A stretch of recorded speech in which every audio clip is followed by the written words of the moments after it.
시작과 결말. 히브리서 11장을 보면은 말씀드린 대로 16명의 믿음의 주역들이 등장을 하죠. 그들 중에서 가장 많은 이 자리를 차지하는 사람이 바로 아브라함입니다. 오늘 읽은 말씀 내용이죠. 아브라함에 대해서 가장 많은 이 구절들을 집중을 하고 있죠. 뿐만 아니라 창세기를 봐도 그렇습니다. 창세기서를 봐도 아브라함에 대한 말씀이 정 가운데에 가장 큰 부피를 차지하면서 아브라함을 우리에게 하나님의 귀한 사람으로 소개를 하고 있습니다. 12장부터 엄격히 따지면 11장 하반절부터 창세기 25장까지 아브라함의 역사, 하나님이 그를 어떻게 이끄시며 부르시며 이끌어 가시는지 그 모습을 계속 말씀하고 있죠. 심지어 이 전 세계에 5개 5대 종교가 있다고 그러죠. 5대 종교가 있습니다. 그래서 유대교, 기독교, 그리고 이슬람, 그리고 힌두, 그리고 뭐죠? 불교. 불교. 카톨릭은 이제 기독교에 이제 같이 들어가니까 요 5개 이 큰 대표적인 종교들이 있는데 이 5개 중에서 3개의 종교가 아브라함을 인정하고 그의 믿음을 귀하게 여기고 아브라함 중심으로 나아가고 있죠. 뭐 유대교, 기독교, 그렇죠? 그리고 이제 이슬람 쪽도 그렇게 되는 거죠. 그래서 아브라함은 하나님이 인정하실 뿐 아니라 타 종교에서도 인정하는 하나님의 온전한 사람이라는 것을 우리가 볼 수가 있죠. 로마서 4장에 보시면은 11절에 그는 우리의 믿음의 조상이 된다라고 얘기를 했습니다. 믿음의 조상, 모든 믿는 자들의 조상이 된다. 아브라함을 그렇게 말하고 있죠. 창세기 15장 그리고 로마서 4장을 또 계속 보시면 하나님은 아브라함이 믿었기 때문에 그를 의롭다 칭해 주셨다라고 말씀하세요. 하나님 보시기에 의로운 자 아브라함이죠. 도대체 아브라함이 누구였길래, 얼마나 훌륭했길래, 나랑 어떤 차이가 있었길래 이런 칭송을 받는 사람으로 성경에 버젓이 드러나고 있고 또 타 종교에서도 인정을 하는 사람으로 자리를 잡아가고 있는 것인가? 그의 믿음의 시작은 어떻게 됐으며 어떠한 과정이 있었으며 그 믿음의 결말은 도대체 어떠한 모습이었는지 오늘 말씀이 우리에게 말씀해주고 있습니다. 아브라함에 대해서는 성경에서 다윗과 그리고 이제 구약의 그 인물들 중에서 다윗 뭐 몇몇 사람들 나오는데 그 탑 3로 들어가는 사람이 아브라함이죠. 도대체 이 사람은 어떻게 해서 우리의 믿음이 조상이 되었을까? 이 사람의 믿음을 살펴보기를 원하는데요. 첫 번째로 그를 보면서 믿음의 시작을 볼 수가 있습니다. 믿음의 시작. 믿음은 어떻게 시작하는지 다른 성도 여러분 한번 생각해 보셨나요? 내가 어떻게 믿게 되었는지.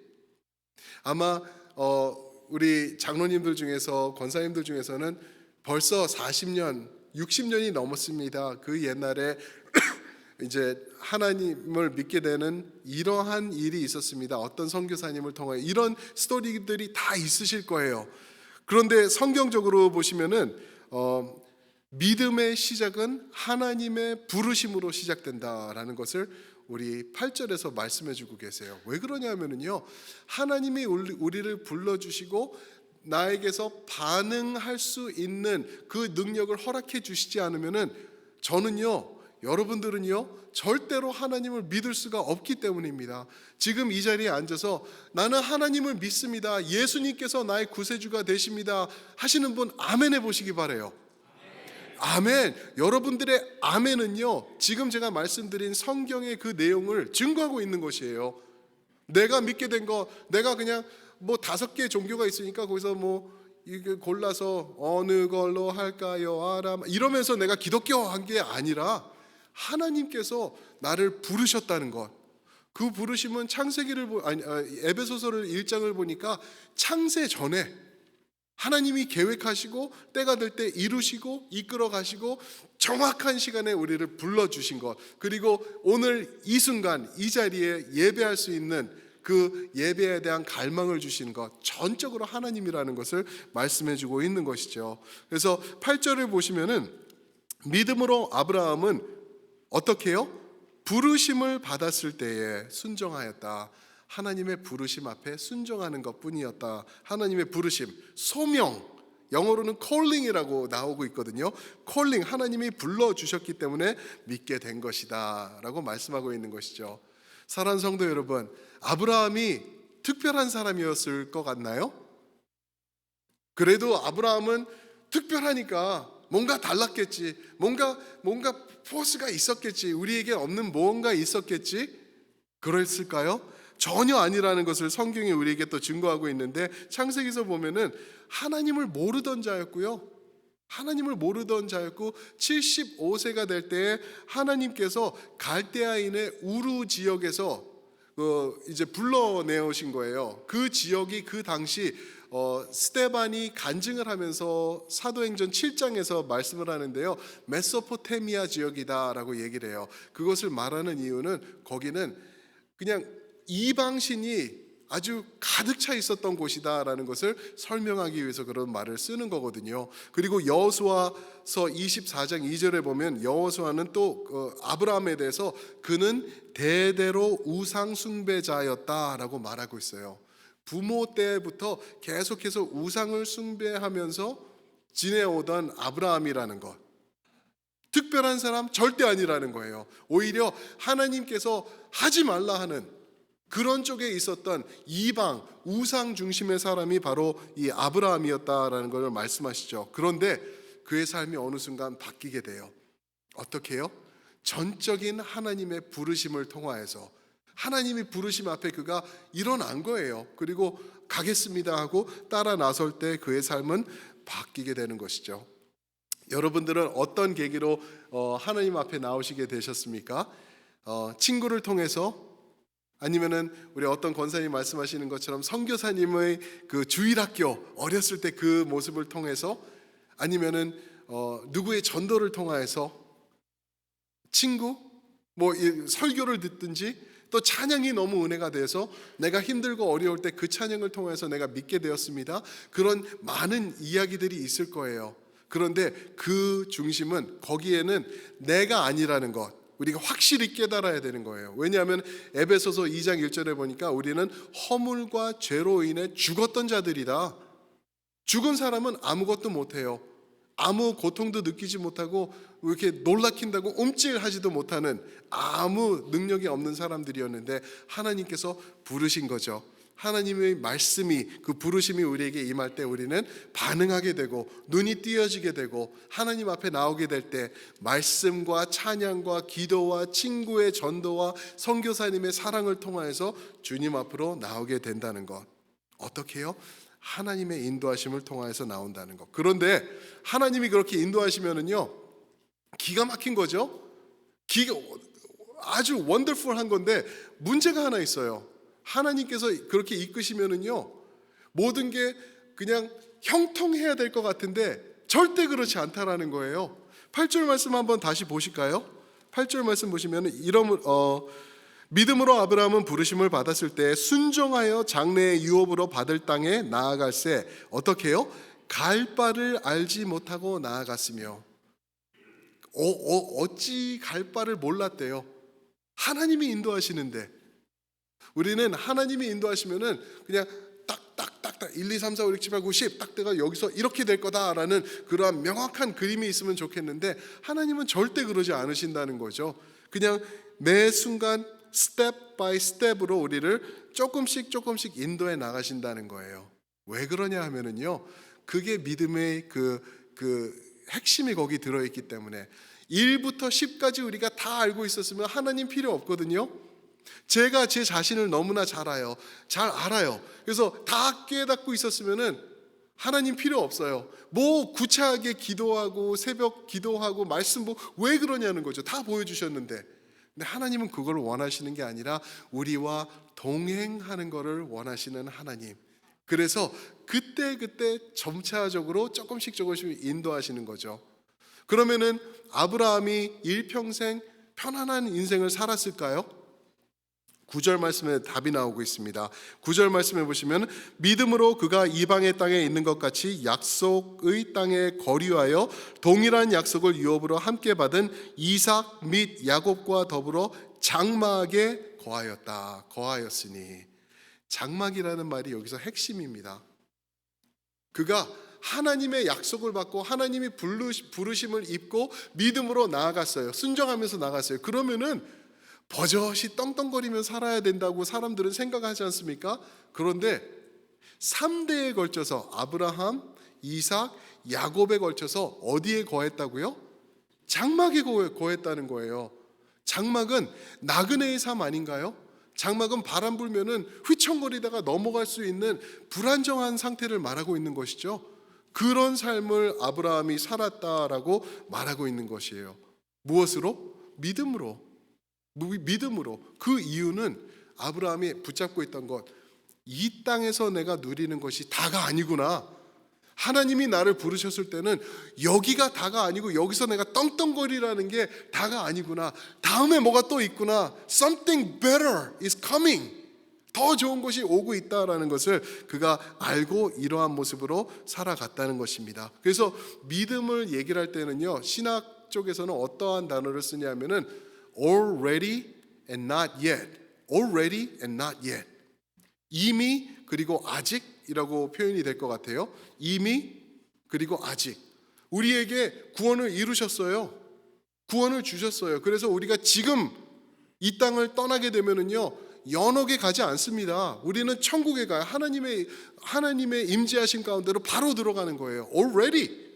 지금 구원을 이루고 있습니다. 붙잡고 있어요. 우리에게 주셨어요. 그런데 그 완성한 모습은 not yet. not yet. 아직도 매일매일 그것을 향하여서 나가고 있는 것이죠. 그게 믿음의 모습이라는 거예요. 그래서 우리는 믿음을 붙잡고 살 때 절대로 놓아버릴 수 없다라는 것. 왜요? 아직 미완성적인 모습이 우리에게 남아있기 때문에 예수님과 동행하며 하나님의 뜻을 이루어 나가며 사는 것, 그게 성도의 삶이라는 것을 말씀해주고 있습니다. 힘들겠죠? 힘들어요. 그래서 우리는 하나님의 도우심 없이는 여러분들과 저는 온전한 믿음 생활을 할 수 없습니다.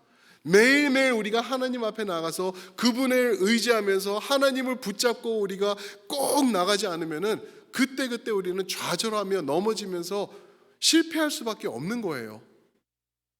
아브라함이 그것을 알았죠. 그래서 무엇이 아브라함을 지탱해 주었을까?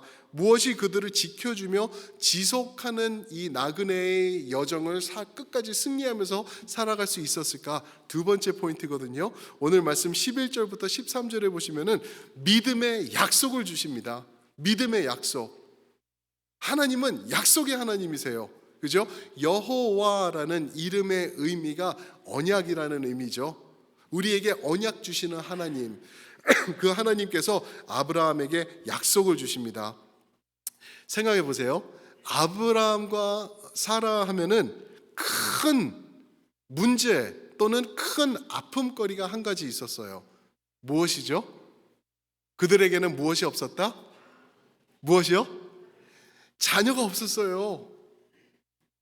하나님이 아브라함과 사라를 부르시면서 너에게 자녀를 주겠다 했어요. 근데 자녀가 없었어요. 하늘만큼 땅만큼 모래만큼 별들만큼 주겠다라고 약속하셨는데 없었다는 거예요. 근데 더 심각한 이 말도 안 되는 상황이죠. 하나님이 나를 부르셨고 나에게 자녀를 주시겠다고 약속하시면 직접 나타나 주셨는데 말씀도 주셨는데 없는 거예요. 나이는 그 떡국은 계속 먹어가면서, 그죠? 계속 나이는 한 살 한 살 넘어가면서 이제는 남자로서 생산할 수 있는 그것이 없어지고 아내로서 임신의 능력이 이제는 다 됐고 그러한 상황으로 가고 있는 거죠. 근데 이 상황을 더 힘들게 하는 게 하나가 있었어요. 뭐냐면은 아브라함의 이름입니다. 이름. 아브라함의 의미가 뭔지 아세요? 아브라함의 이 이름은 많은 자들의 아버지라는 이름이었어요.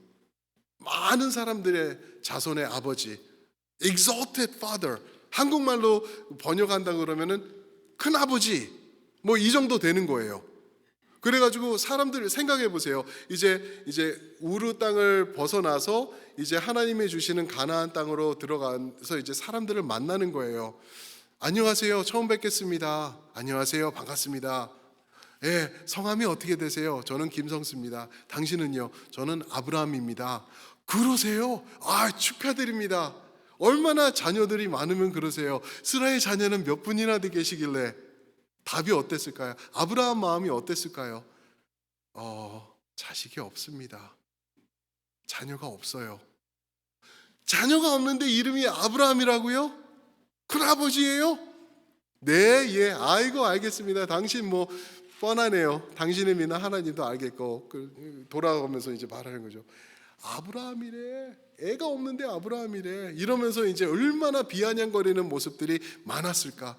자기 이름을 말할 때마다 얼마나 부끄럽고 어쩔 줄 몰라 하면서 그런 모습이 얼마나 있었을까. 우리가 아브라함을 상상해 볼 수가 있는 것이죠. 11절 보시면 그러죠. 나이가 많아 잉태 못할 때 하나님께로부터 약속을 받았다. 나이가 많아 아무 능력이 없어지고 이제 자녀에 대한 소망이 끊긴 거예요. 그때 하나님께서 약속을 주신 거예요. 12절은 뭐라 그러는지 아시죠? 죽은 자와 같은 사람을 통하여서 허다한 별, 해변의 모래와 같이 주시겠다. 약속을 받은 것이죠. 사라는 어땠을까요? 사라 와이프는 그런 약속을 하나님께 받았을 때 어떻게 반응했는지 창세기 18장에 나오는데요. 사라가요 어떻게 했다고요? 웃었대요. 그래서 이삭이 이름이 또 의미가 웃었다, 웃음을 주시는 하나님이라는 의미가 또 포함되어 있는 거거든요. 사라가 웃은 거예요. 뒤에서 말도 안, 무슨 저 사람들 뭐 낮에 술 마셨나? 이러면서 나간 거예요. 그랬더니 그 여호와께서 그 세 명이 온 게 그 하나님의 천사가 아니라 여호와, the Lord, 주께서, 주님, 예수님이죠. 예수님께서 말씀하시기를 왜 사라가 웃느냐 아브라함아? 근데 사라가 또 대답해요. 제가 언제 웃었다고요? 너 웃었어 하면서 약간 예수님께서 약간 코미디 비슷하게 이걸 너 웃었잖아. 내가 다 봤어. 그러면서 하시면서 이제 가시는 그러한 얘기를 하고 있는 거죠. 사라가 웃었다는 것은 무엇을 말해주는 것인지 아시죠? 믿지 못했다는 거예요. 저 사람들이 말하는데 말도 안 내가 지금 생리가 끝난 게 40년이 지났는데 우리 남편, 우리 주인은 늙어가지고 이제 사람 구실도 이제 못하는데 어떻게 해? 무슨 이게 말도 안 돼 하면서 비웃었다는 거죠. 그런데 결국에는 그 믿음 없는 사라까지도 하나님께서 이끌어 가세요. 이끌어 가시면서 11절에 보시니까 나중에 뭐라 그러냐면은 사라가 하나님을 믿으신 줄 알았더라라고 그 믿음이 있는 사라로 바꾸어 나가는 자리까지 그를 이끌어 나가세요. 사랑하는 성도 여러분, 여러분들 오늘 믿음 흔들리시죠? 하나님 믿기 힘드셔서 나는 왜 이거밖에 안 될까? 나는 왜 믿음이 없을까? 나는 왜 하나님을 온전하게 믿지 못하는 걸까? 하면서 좌절되실 때도 있잖아요. 나는 과연 하나님을 인정하는 건가? 나 하나님 사랑하고 있나? 그게 또 더 가면은 나 과연 구원은 받았을까? 라는 의심까지도 갈 수 있거든요. 그럴 때 걱정하지 마세요. 나의 믿음 누구에게 있다고요? 하나님께 있는 것입니다. 하나님이 붙잡아 주시는 거예요. 아브라함을 그렇게 하셨고요, 사라를 그렇게 하신 거예요. 이들이 믿음이 훌륭해서 이들이 하나님의 인정을 받은 게 아니라 부족하고 죽은 가운데 있던 그들을 하나님께서 전적으로 하나님께서 주권적으로 이끄셔서 끝까지 견인해 가시는 거죠. 사라의 믿음이 그렇게 완전한 믿음으로 바뀌어가는 것. 여러분들과 저는 이 땅을 지내는 동안 계속 믿음이 흔들릴 수밖에 없어요.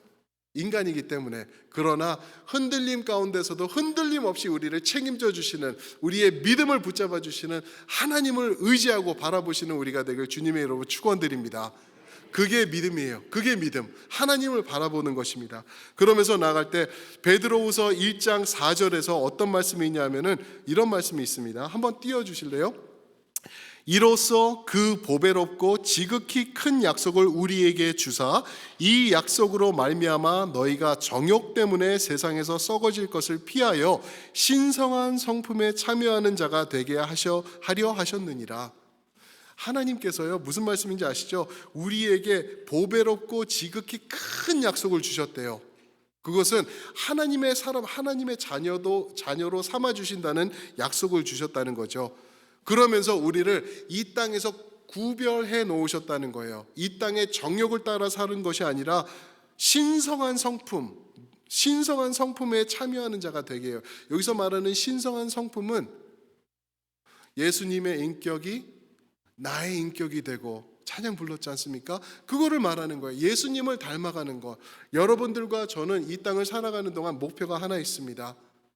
돈 많이 버는 것, 조금 더 큰 집 사는 것, 조금 더 인정받는 것, 떵떵거리는 것 다 좋아요. 다 좋고요.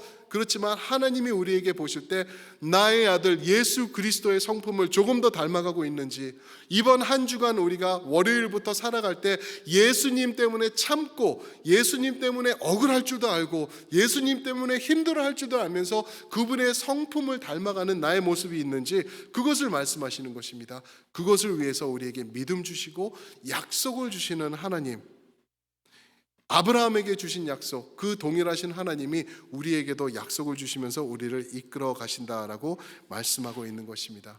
자, 그러면은 하나님이 불러주시고 믿음의 약속 주셨으면은 다들 잘 돼야 되는 거 아닌가요? 그런데 12절 보니까 이 사람들이 다 믿음을 따라 죽었다라고 얘기를 하고 있어요. 믿음을 따라 다 죽었대요. 아니, 이런 허망한 때가 어디 있어요? 하나님이 믿음 주시고 이 땅에 심어주시고 예수님의 성품 다 좋아, 이제는 된 거예요. 그대로 살아가면 되는데 결국 다 죽게 되는 거예요. 하나님 어쩌라는 겁니까? 우리가 어떻게 어쩌라고요? 왜 믿음을 주셨는데 다 이렇게 죽어나가죠? 이 죽음은 우리에게 무엇을 말씀해 주시냐 하면은요, 이 땅에서 우리가 누리는 게 다가 아니라는 것. 우리 영화 보실 때, 또 드라마 보실 때 짜증날 때 있으시죠? 짜증날 때 언제인지 아세요? 이제 그 나쁜 사람이 이제 좋은 사람을 만나가지고 이 사람의 나쁜 게 다 드러나고 뽀록나게 돼 있는 멋진 장면인데, 문을 딱 열고 그 사람과 눈이 딱 마주쳤는데 다음 이 시간에 이거는 화병 나지 않습니까? 저는 어쩔 때는 그래요. 그런 거 보기 싫어가지고 안 봐요. 아예 안 보고 한 5시간 걸쳐서 한꺼번에 다 봐버리는. 왜냐하면 다음을 기다리기가 너무 힘들어요. 말씀도 보고 묵상도 하고 그래야 되는데 계속 드라마 생각밖에 안 나는 거죠. 다음 이 시간에까지. 그죠? 딱 그런 거예요. 믿음도 그래요. 우리가 이 땅에서 죽었을 때 이게 다가 아니고 다음 이 시간이 바로 따라온다라는 것을 우리에게 말씀해 주고 있는 것이죠. 더 확실한, 더 명확한, 더 우리에게 완벽한 우리의 다음 스텝이 주어진다라는 것. 이것을 14절부터 16절에서 말씀하세요. 그게 뭐냐면은 믿음의 절정이라고 저는 이 말씀을 지어봤어요. 이게 세 번째 포인트입니다. 클라이맥스예요. 클라이맥스. 믿음의 절정. 믿음은 나에게 주신 절정, 그것을 바라보면서 변함없이 지속해서 나아가는 것이 믿음이다. 그것이 우리에게 결국에는 클라이맥스, 절정을 주실 것이다 라는 것을 말하고 있죠. 14절부터 제가 한번 읽어보겠습니다. 14절부터 16절까지. 그들이 이같이 말하는 것은 자기들이 본향 찾는 자임을 나타냄이라. 본향 찾는 자임을, 본향이라는 단어를 계속 집중해 보세요. 15절. 그들이 나온 바 본향을 생각하였더라면 돌아갈 기회가 있었으려니와. 무슨 말이죠? 갈대아인의 우르에서 나온 바 그 본향이 다였으면 그걸로 돌아갔을 것이다. 그런데 아브라함과 사라는 돌아가지 않았다. 그럼 무엇을 봤냐? 16절. 그들이 이제는 더 나은 본향, 갈대와 우르 말고 더 나은 본향을 사모하니 곧 하늘에 있는 것이라. 어디에 있는 것이라고요? 하늘에 있는 것, 천국을 약속해 주고 계시는 거예요. 우리에게 천국을 말씀하시는 거예요. 이러므로 16절 계속 읽으면, 이러므로 하나님이 그들의 하나님이라 일컬음을 받으심을 부끄러워하지 아니하시고 그들을 위하여 한 성을 예비하셨느니라. 천국의 성이죠. 그 성을 예비하셨느니라. 아브라함과 사라가 장막에 살았어요. 9절에 보니까 그 텐트에 사는 거예요. 텐트에서 얼마나 먼지가 많고 흔들리고 비 오면 비 새고 이러는 모습으로 살아갔는데, 그들이 계속할 수 있었던 것은 결국에는 클라이맥스는 아직 안 온 거예요. 다 죽어나가지만, 우리도 나이가 많아서 죽지만 결국에는 진짜 클라이맥스는, 절정은 이제 올 것이다 라는 것이죠. 이 땅에다가 자기의 믿음을 심지 않았던 아브라함과 사라였다는 것을 우리에게 보여주고 계시는 것이죠. 사랑하는 성도 여러분, 천국을 바라보면서 살아가는 여러분들과 제가 되길 소망합니다. 천국이에요. 이 땅에서 억울할 수 있죠. 힘들 수 있잖아요. 그죠? 다 경험하시지 않나요? 그리고 정말 힘들어서 다 자포자기하고 싶은 그러한 순간이 올 때도 우리는 지속할 수 있는 이유는 천국, 우리의 절정이 이제 딴따라다 하면서 우리 눈앞에 펼쳐질 것이기 때문에, 그것을 확실하기 때문에. 그러면서 이 16절에서는 그런 말씀을 하시죠. 하나님이 그들의 하나님이라 일컬음을 받으심을 부끄러워하지 아니하셨다.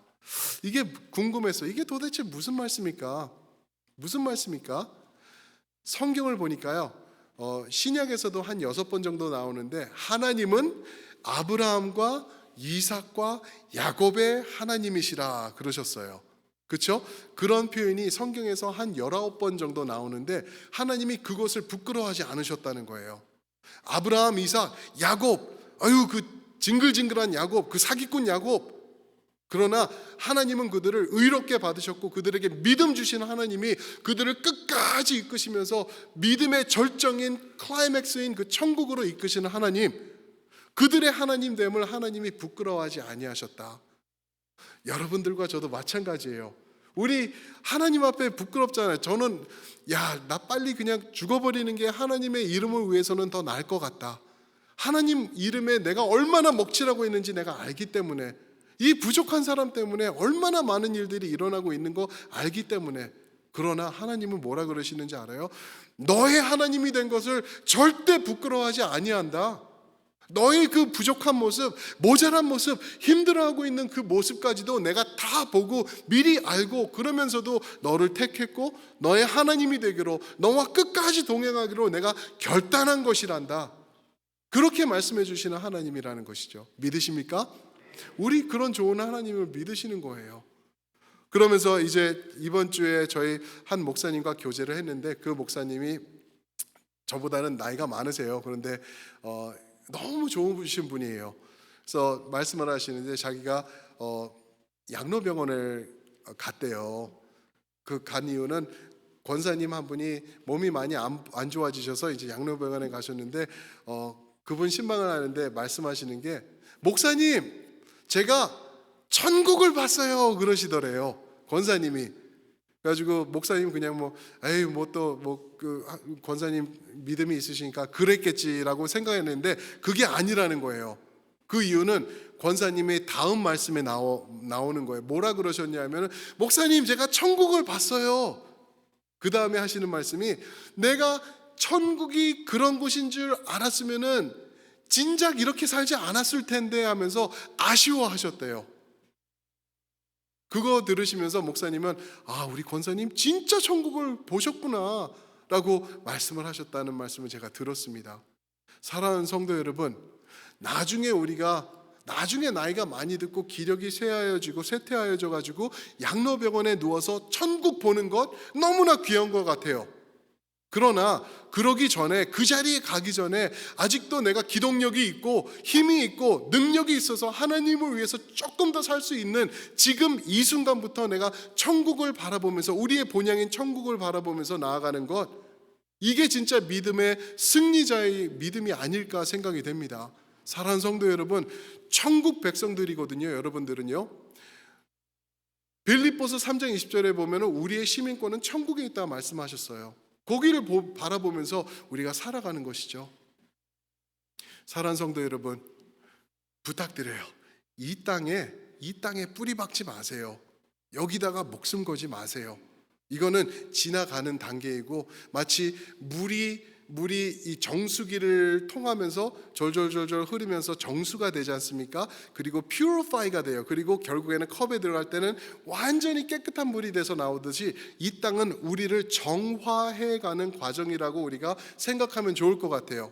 어려움, 아픔, 힘듦, 기쁨, 하나님을 신뢰하는 이 모든 상황을 통해서 조금 더 정화돼 가며 예수님을 닮아가며, 그러다 어느 순간 하나님께서 이제 절정에 이르자 하고 우리를 불러오시면은 거기가 우리의 본향이 된다는 거 믿으시는 여러분들 되시길 축원합니다. 왜요? 여기가 다가 아니기 때문에. 여기가 다가 아니기 때문에. 뭐 있을 수도 있어요. 좋은 거 있을 수도 있어요. 없을 수도 있어요. 아쉬울 수도 있어요. 그러나 지나가는 거거든요. 지나가는 거. 저는 군대 생활을 안 해봤어요. 그러나 여기 군대 생활 해보신 우리 다들 계시지 않습니까? 군대 생활 뭐 요즘은 좀 더 짧아진 것 같다고 하는데 옛날에는 3년이셨던 것 같아요. 그 순간 어떻게 버티고 견디고 오셨는지 끝이 보이기 때문에 우리가 이 땅을 살 때도 끝이 보인다는 것. 진짜 true party, 아직 true party는 시작되지 않았다는 것. 우리가 그걸 보면서 나아가는 그게 믿음의 주인공들이라는 것 믿으시길 축원합니다. 아멘. 우리 찬양팀 준비해 주실 때 아브라함의 삶은 결코 쉬운 삶이 아니었던 것 우리가 볼 수 있죠. 어떻게 보면은 그냥 아브라함과 사라가 갈대아 우르로 다시 돌아가서 살았으면은 편안하게 이 땅에서 살았을 수도 있을 것 같아요. 그런데 하나님께서 원하시는 거는요, 잘 들어보세요. 이 땅의 안락이 아니라 하나님 나라의 영락을 우리에게 주시기 원하십니다. 믿으십니까?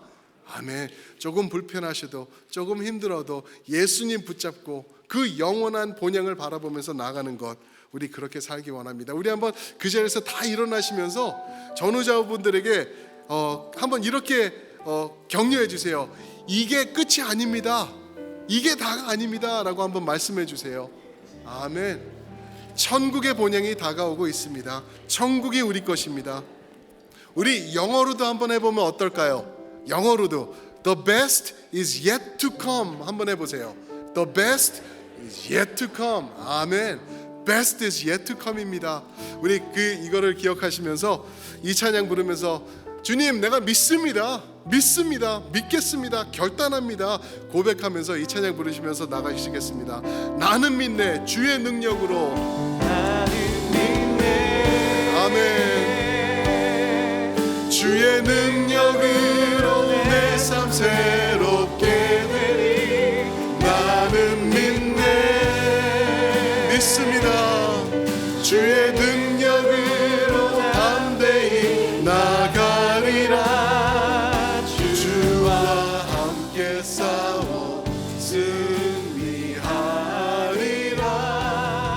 날마다 믿음으로. 다시 한번 고백합니다. 나는 믿습니다. 나는 믿네. 주의 능력으로 내 삶 새롭게 되리. 나는 믿네. 아멘.